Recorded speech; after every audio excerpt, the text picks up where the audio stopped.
नमस्कार, AB news में आपका स्वागत है। मैं हूं आपके साथ सोनिका। खबरों के डिटेल्स में जाने से पहले डालते हैं सुर्खियों पर एक नजर। यूपी चुनाव को लेकर सोनिया गांधी के घर हुई मीटिंग। यूपी चुनाव को लेकर किया गया मंथन। अमित शाह और सीएम योगी का वाराणसी दौरा। यूपी चुनाव के लिए हुई बड़ी बैठक। धुंध और कम तापमान के बीच वायु प्रदूषण बढ़ा। दिल्ली एनसीआर में AQI 800 के पार। बेंगलुरु में पूर्व सीएम कुमारस्वामी का दावा, हैक कर ट्रांसफर किए गए जनधन खाते के 6,000 करोड़ रुपए। बेंगलुरु में कुन्नूर बेंगलुरु एक्सप्रेस पर पहाड़ से गिरे पत्थर, 7 डिब्बे पटरी से उतरे। और अब खबरें विस्तार से। वाराणसी में 2 दिनों तक राजनीतिक सरगर्मियां तेज रहने वाली हैं। दरअसल यहां यूपी के चुनाव को लेकर बेहद महत्वपूर्ण मीटिंग हो रही है। बैठक में गृह मंत्री अमित शाह, सीएम योगी आदित्यनाथ समेत कई दिग्गज जुट गए हैं। वाराणसी में 2 दिनों तक राजनीतिक सरगर्मियां तेज रहने वाली हैं। दरअसल यहां यूपी के चुनाव को लेकर बेहद महत्वपूर्ण बैठक हो रही है। बैठक में गृह मंत्री अमित शाह, सीएम योगी आदित्यनाथ समेत कई दिग्गज जुट रहे हैं। यूपी विधानसभा चुनाव की तैयारी को लेकर यह अब तक की सबसे बड़ी और महत्वपूर्ण बैठक होगी। इसमें चुनाव और संगठन के प्रभारियों और पदाधिकारियों के अलावा प्रदेश के सभी 403 विधानसभा क्षेत्रों के प्रभारियों को बुलाया गया है। प्रधानमंत्री नरेंद्र मोदी के इस निर्वाचन क्षेत्र से हर विधानसभा क्षेत्र के लोगों को चुनाव प्रबंधन के टिप्स देंगे। भाजपा का जोर इस बार पूर्वांचल पर अधिक है। बीते चुनावों पर नजर डालें तो पूर्वांचल में बढ़त बनाने वाला सूबे की सत्ता पर काबिज होता रहा है। यही कारण है कि प्रधानमंत्री मोदी के कई कार्यक्रम पूरब के जिलों में हो चुके हैं। मुख्यमंत्री योगी आदित्यनाथ ने भी पूर्वांचल के जिलों में कई दौरे और कार्यक्रम किए। अब गृह मंत्री अमित शाह बाबा विश्वनाथ की नगरी में प्रदेश भर से आए पार्टी जनों संग सत्ता में वापसी को लेकर चुनावी मंथन करेंगे। बैठक वाराणसी के बड़े लालपुर स्थित ट्रेड फेडरेशन सेंटर में हो रही है। 2 चरणों में होने वाली इस बैठक में मुख्यमंत्री योगी आदित्यनाथ, चुनाव प्रभारी धर्मेंद्र प्रधान, सह प्रभारी अनुराग ठाकुर सहित संगठन प्रभारी राधा मोहन सिंह और अन्य संगठन सह प्रभारी उप मुख्यमंत्री केशव प्रसाद मौर्य, डॉक्टर दिनेश शर्मा, प्रदेश अध्यक्ष स्वतंत्र देव सिंह, प्रदेश महामंत्री संगठन सुनील बंसल, सभी प्रदेश महामंत्री, सभी क्षेत्रीय अध्यक्ष, जिला अध्यक्ष शामिल हो रहे हैं। कांग्रेस नेता सलमान खुर्शीद की पुस्तक में हिंदुत्व की ISIS जैसे आतंकवादियों के संगठन से तुलना किए जाने के बाद विवाद बढ़ गया है। हास्य अभिनेता और यूपी राज्य फिल्म विकास परिषद के चेयरमैन राजू श्रीवास्तव ने सलमान खुर्शीद के खिलाफ कार्यवाही की मांग की है। कांग्रेस नेता सलमान खुर्शीद की पुस्तक में हिंदुत्व के ISI जैसे आतंकवादियों के संगठन से तुलना किए जाने के बाद विवाद बढ़ गया है। सलमान खुर्शीद के खिलाफ दिल्ली में मामला दर्ज किया गया। वहीं हास्य अभिनेता और राज्य फिल्म विकास परिषद उत्तर प्रदेश राजू श्रीवास्तव ने सलमान खुर्शीद को आड़े हाथों लेते हुए उन्हें पाकिस्तानी नागरिक करार दिया है। साथ ही सलमान खुर्शीद के खिलाफ कार्रवाई करते हुए किताब को बैन करने की मांग की है। पाकिस्तान के बहुत पुराने नेता हैं सलमान खुर्शीद। उनकी एक पुस्तक मार्केट में आई, उसमें उन्होंने बहुत ही विवादित बातें कही हैं। इसमें उन्होंने हिंदुत्व की तुलना ISIS जैसे आतंकवादी संगठन से की।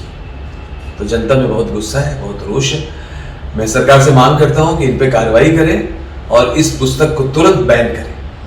अब कानपुर के उपभोक्ताओं को जल्द स्मार्ट मीटर की परेशानियों से छुटकारा मिलने वाला है। जल्द पुराने स्मार्ट मीटर बदलकर 4G स्मार्ट मीटर लगाए जाएंगे। कानपुर में स्मार्ट मीटर में केस्को को जितनी तारीफ नहीं मिली, उससे अधिक फजीहत झेलनी पड़ी। लेकिन अब कानपुर में स्मार्ट मीटर बदले जाएंगे। इसके लिए केंद्र सरकार से गजट भी केस्को के पास आ चुका है। बता दें कि अब 2G के बजाय 4G स्मार्ट मीटर लगाए जाएंगे। इससे नेटवर्क को लेकर होने वाली परेशानियों से छुटकारा मिलने की उम्मीद है। बता दें कि पिछले वर्ष जन्माष्टमी पर तकनीकी खराबी के चलते प्रदेश में लाखों स्मार्ट मीटर बंद हो गए थे। स्मार्ट मीटर को लेकर शिकायतें भी बढ़ रही थी। इसे देखते हुए यूपी पावर कॉर्पोरेशन लिमिटेड ने प्रदेश में स्मार्ट मीटर लगाने पर पाबंदी लगा दी थी। वहीं केस्को के अंतर्गत आने वाले 1,07,000 स्मार्ट मीटर लगे हैं। पाबंदी के बाद नए कनेक्शन पर स्मार्ट मीटर की जगह इलेक्ट्रॉनिक मीटर लगाए जा रहे थे।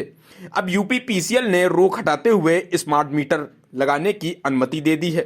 केस्को प्रीपेड मीटर लगाने के आदेश का इंतजार कर रहा है। अब नए कनेक्शन पर 4G प्रीपेड मीटर लगाए जाएंगे। बताते चले कि 2G स्मार्ट नेटवर्क की वजह से अक्सर स्मार्ट मीटर सर्वर को लेकर समस्या बनी रहती है। स्मार्ट मीटर उपभोक्ताओं को मीटर रिचार्ज कराने, ऑनलाइन बिल जमा करने, रिचार्ज के बाद भी आपूर्ति घंटों बाद शुरू होने की समस्याओं से जूझना पड़ता है। 4G नेटवर्क से इससे निजात मिल जाएगी। अभी तक जो कैस्को में लग रहे थे और भारत सरकार द्वारा जो मैसर्स EESL के माध्यम से स्मार्ट मीटर लगाए जा रहे हैं विभिन्न शहरों में, उसमें जो कम्युनिकेशन की जो तकनीकी थी वो 2G मॉडेम के आधारित थी, जिससे कि कुछ समस्याएं आ रही थी कि डिस्कनेक्शन, रिकनेक्शन, पेमेंट होने के बाद रिकनेक्ट करने में थोड़ा स्लो प्रोसेस हो जाता है, क्योंकि 2G नेटवर्क के स्थान पे इस समय पूरे भारतवर्ष में 4G नेटवर्क स्थापित हो चुका है। तो 4G नेटवर्क तेज़ गति से चलता है और 2G में थोड़ा स्लो था, जिसकी वजह से कुछ समस्याएं स्मार्ट मीटर में आ रही थी, जिसके तहत काफ़ी सोच विचार करके भारत सरकार द्वारा ये निर्णय लिया गया है कि जो भी स्मार्ट मीटर भविष्य में यूज किए जाएंगे, अब जो उसकी अनुमति दी गई है, उसमें ये 4G मॉडेम स्थापित होंगे, जिससे कि जो उपभोक्ताओं को डिस्कनेक्ट होने पे, पेमेंट करने पर जो रिकनेक्शन की समस्या होती है, उस समस्या का समाधान हो सके। भारत सरकार की नीति के अनुसार जो कि ये सभी डिस्कॉम पे लागू होती है, उसके अनुसार है जो स्मार्ट, जिन उपभोक्ताओं के घर पे पहले सामान्य मीटर लगे हुए थे, सामान्य इलेक्ट्रॉनिक्स मीटर लगे हुए थे, उनको जब स्मार्ट मीटर में बदला गया था, तब भी उपभोक्ताओं से कोई भी धनराशि नहीं ली गई थी। केवल मात्र स्मार्ट मीटर जो नए कनेक्शनों पर लगाए गए थे, उनकी ही केवल कॉस्ट ली गई थी। वो भी कॉस्ट का जो ERC ने निर्धारित की है, विद्युत नियामक आयोग ने जो निर्धारित कॉस्ट की है, वही नियामक कॉस्ट ली जा रही है। पिछले दिनों national institute of malaria research Delhi में जांच के लिए भेजे गए एक मच्छर से जीका वायरस मिलने की पुष्टि हुई है, जिसके बाद यह स्पष्ट हो गया था कि जीका वायरस मच्छरों से ही फैल रहा है। हालांकि स्वास्थ्य विभाग के लिए यह अभी भी पहेली बना हुआ है। पिछले दिनों national institute of malaria research Delhi में जांच के लिए भेजे गए मच्छरों में से एक में जीका वायरस मिलने की पुष्टि हुई थी, जिसके बाद यह स्पष्ट हो गया था कि जीका वायरस मच्छरों से फैल रहा है। हालांकि स्वास्थ्य विभाग के लिए अभी भी यह पहेली बना हुआ है कि मच्छरों में जीका वायरस कैसे पहुंचा। स्वास्थ्य विभाग ने बढ़ते जीका वायरस के मामले के बाद कंटेनमेंट एरिया में 250 मच्छरों को पकड़कर जांच के लिए स्पेशल ट्रेन से दिल्ली भेजा है।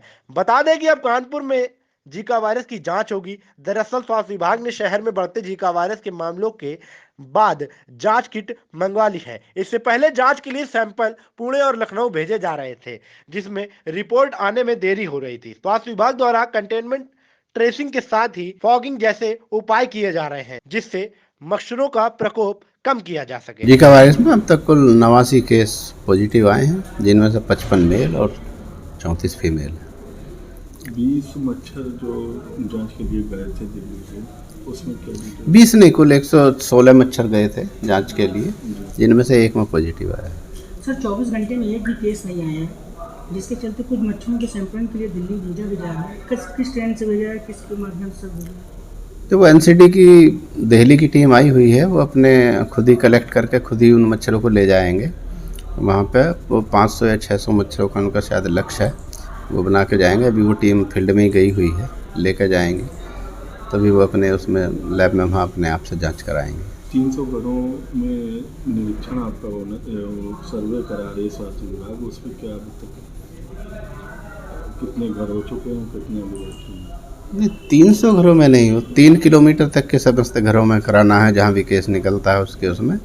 अब तक लगभग 80,000 घरों में वो सब कार्य पूरा कर लिया गया है, और इसमें घर घर जाकर जो है लाइन लिस्टिंग वगैरह वो सब कर रही है। गर्भवती माताओं की सिम्टोमेटिक की, या कोई केरल, राजस्थान, महाराष्ट्र से या कोई विदेश से आया, उन सबकी लाइन लिस्टिंग की जा रही है, उनकी सैम्पलिंग की जा रही है। सर मच्छरों को AC ट्रेन से भेजा जा रहा है। अब वो कैसे ले जाएंगे? AC ट्रेन से क्या मतलब है? वो तो आइस पैक में लग के वो टेम्परेचर मेंटेन करते हुए उसमें जाएंगे। स्वास्थ्य विभाग के लिए जीका वायरस कहां से आया और कहां से उत्पन्न हुआ, ये चुनौती बना हुआ है।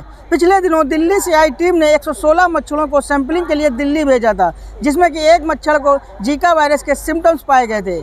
अब दिल्ली की टीम 250 मच्छरों को सैंपलिंग के लिए दिल्ली भेजेगी, जो कि टेम्परेचर मेंटेन करके स्पेशल ट्रेनों से भेजे जाएंगे मच्छर। कानपुर से सचिन मिश्रा, AB न्यूज। खबर उन्नाव से है, जहां हसनगंज कोतवाली क्षेत्र के हसेवा गांव में शराब पीने को लेकर जीजा साले के बीच विवाद हो गया, जिसके बाद साले ने बहनोई की फावड़ा मारकर हत्या कर दी। खबर उत्तर प्रदेश के उन्नाव जिले से है, जहां हसनगंज कोतवाली क्षेत्र के हसेवा गांव में शराब पीने को लेकर साले और जीजा के बीच विवाद हो गया, जिसके बाद साले ने बहनोई की फावड़ा मारकर हत्या कर दी, जिससे गांव में हड़कंप मच गया। पड़ोसियों ने पुलिस को हत्या की सूचना दी। इस पर मौके पर पहुंची पुलिस ने हत्या आरोपी साले को गिरफ्तार कर लिया। जानकारी के मुताबिक शिवपुरी निवासी युवक अपनी ससुराल हसेवा गाँव आया था। वो साले करण के साथ घर में शराब पी रहा था। अचानक दोनों के बीच झगड़ा होने लगा, जिस पर साले ने बहनोई पर फावड़े से वार कर दिया, जिससे घटनास्थल पर ही बहनोई ने दम तोड़ दिया।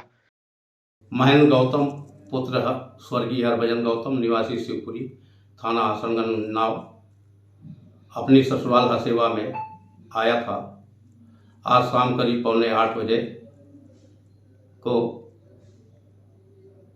करण गौतम पुत्र मैकू निवासी हसेवा थाना हसनगंज उन्नाव ने फावड़े से अपने सगे बहनोई महेंद्र गौतम की हत्या कर दी है, जिसको हिरासत में लिया गया है।